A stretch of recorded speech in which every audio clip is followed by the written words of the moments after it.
if you care about your country, if you care about this state, and if you have any common sense, then you're a conservative. You understand, and you're intelligent. You understand this is a republic, just like I was talking about. And that means we have to get good, godly, conservative, wise, sharp men and women elected if we want this to remain a great place to live for our kids and grandkids.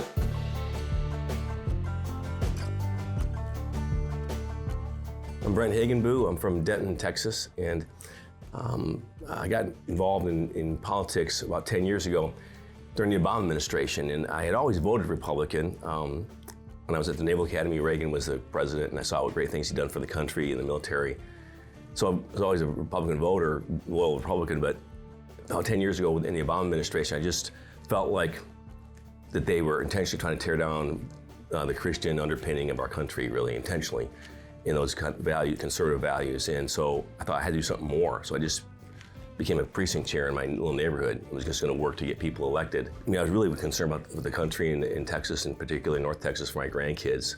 So I was just working that way, and then eventually they asked me to be the county chair, which I said, okay, I'll do it. And they go, well, you have to run for it. I said, oh, I'm not a politician. I'm just here to get other people elected. But so that was my first campaign, first election, and then anyway, that's how I got started in working in politics. My father, my grandfather, my dad was a firefighter, one of the early EMTs. I have newspaper clippings of him saving lives. He really believed in being part of your community, and contributing, and he gave a lot of himself to that. And then my grandfather was a police officer, and moving up all the way to the top in the state that I was born in, Michigan. He was state police commissioner. Both great public service servants, men, patriotic men who believed in, I think, the values of our country and served very faithfully. So that was a great example to me. So I think that's part of one of the reasons why I wanted to go to a service academy. And serving in the military, I always felt great about getting up every morning and putting a uniform on, and felt like I was doing something worthwhile, serving my country. So this, involved politics, was trying to get other people elected, but being in office feels a little bit like that, which is gratifying. I've seen training before. We actually had it in the Republican Party, Denton County, which is a whole bunch of stuff, a big binder, and people kept walking and go, well, okay, thank you, well, you're a new precinct chair, so what do I do next?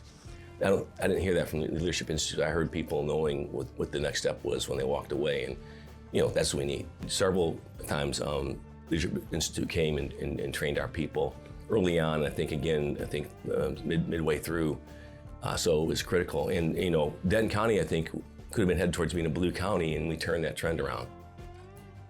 I mean, if you care about your country, if you care about this state, and if you have any common sense, then you're a conservative. Hopefully you're a Christian, and if you are, then you understand, and you're intelligent. You understand this is a republic, just like I was talking about. And that means we have to get good, godly, conservative, wise, sharp men and women elected if we want this to remain a great place to live for our kids and grandkids. And so that means you can give money, and that's really important. But it has to be given to this kind of organization where you're training people who actually are going to learn what to do. If you yourself or you help train other people to get out and actually do the work that makes a difference in getting conservatives elected, that's really the bottom line. Sort of the rubber meets the road.